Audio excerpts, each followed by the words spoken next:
Hello, my name is Louann Cormier, and I am with the RAC Foundation. Today is December 14th, 2020, and I'm going to show you how to enter skills scores into Tournament Manager. So this is for a skills-only event.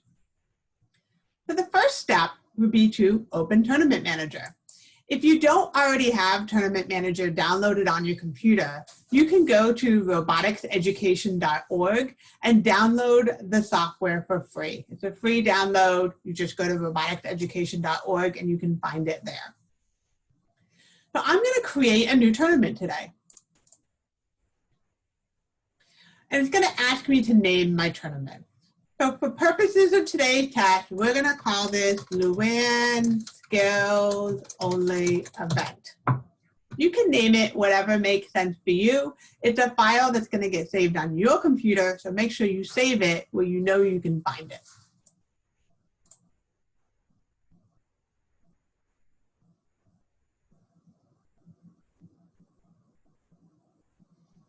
Then it brings you up with this wizard. Most of the wizard isn't going to apply to us, but there are a few things we do need to fill out. I'm going to click Next. On this page, it's asking for an event code setup. If you don't already have your event code and Tournament Manager code, reach out to your regional support manager and they will give it to you. I'm going to enter an event code and a Tournament Manager code that I have, but please know that these event codes are event specific. So you need to find out the one that is for your event. If you try to enter the code that I'm entering right here, they're not going to work for you. So again, reach out to your regional support manager to make sure you're entering your event code and your Tournament Manager code. This particular event is set up as a VexIQ event. This format is going to work exactly the same for both VexIQ and VRC. So the layout and the format is the same, or the process is the same for either one of these. So again, this is already a VexIQ event, so we're going to leave it at that. And I'm going to click Next. This screen you don't need to do anything on, click Next. On this screen, the only thing you need to enter is a Tournament Manager passcode. And to be honest with you, you're not going to need this passcode again, but put something in here that you're going to remember. Robot123, Vex123, something that you'll remember if you do need it, but again, you're not going to need it for the skills only event. The rest of these fields you may leave blank and click Next. The rest of these screens you don't need to do anything with. Just click Next all the way through them until you get to the very end. The wizard is set up so that you can set up a traditional style tournament. Since we're doing skills only, you don't need to enter a lot of this information, which is why all you need to enter is your Tournament Manager code, your event code, and that password on that one screen. Once Tournament Manager is open, you're going to see these two screens pop up.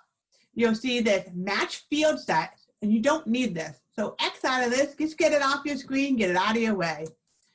And then this screen, just maximize it so that you have it on your computer and you can see it very easily. All right, so we've got Tournament Manager open. The only tab we're really going to need here is our Skills Only tab. Over here, you've got your team numbers. All of the team members that were registered for this event are already listed in here. So you don't need to worry about that. They're already there. If you have a team that does not show up on this list, please reach out to your regional support manager and they'll help you figure out how to add the team. But if you did this correctly, or if the event partner set this up correctly, all of the teams will be listed in here already for you. So we just watched match number one or skills run number one. We were on Zoom or we were on Google Meet and team 55A just ran a skills run. So I'm watching it, I scored it, I was a referee for it. I now want to score the match. And I'm gonna look and I see that team 55A scored 3 risers. They had a purple, and a purple. And this was a driving skills run, so I'm going to go ahead and add driving skills scores. So that was the first run.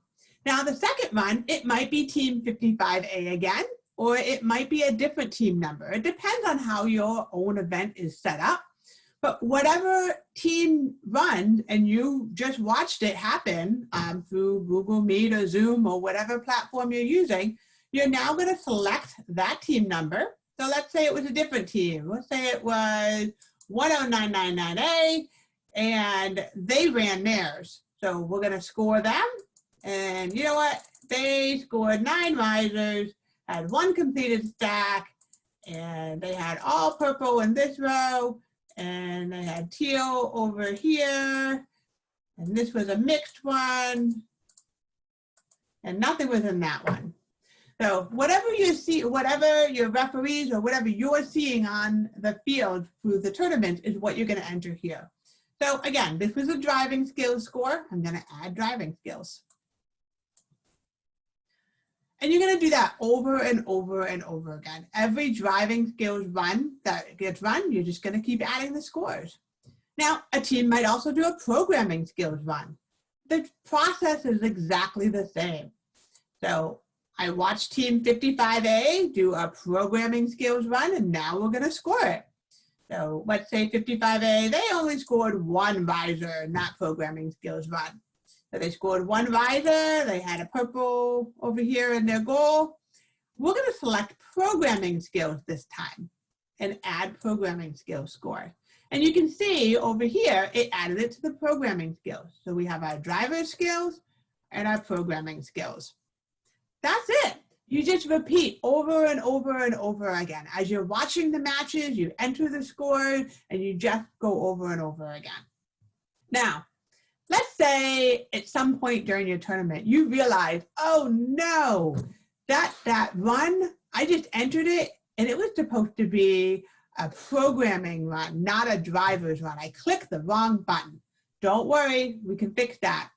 So let's say this run was supposed to be programming. You're gonna right click, you're gonna edit the score, and I'm gonna select programming skills, save programming skills, and voila, now it's on the programming skills tab. Each team is allowed to do up to 3 drivers and up to 3 programming runs.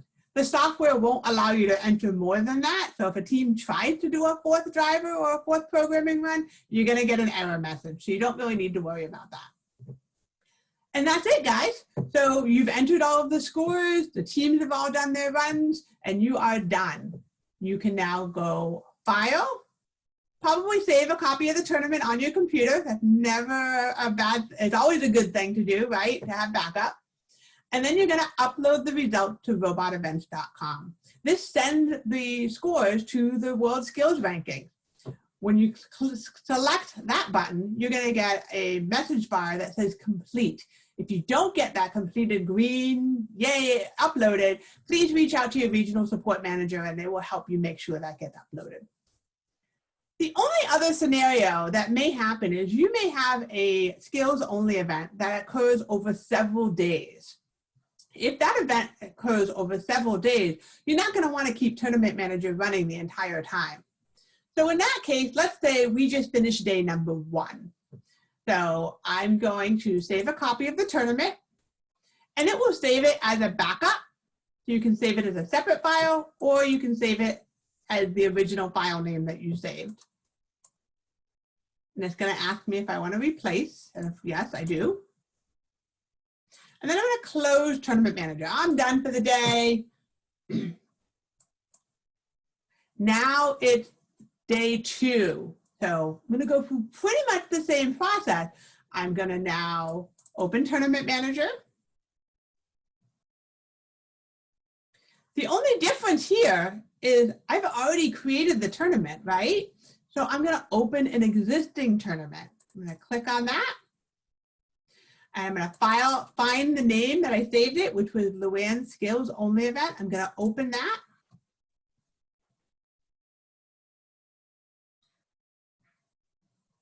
I'm going to get this match field set button. Again, I don't need this. I'm going to get that out of my way.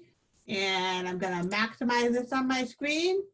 And if I click on Skills Challenge, you can see all the scores from the previous day are still in here. Here's my robot skills ranking.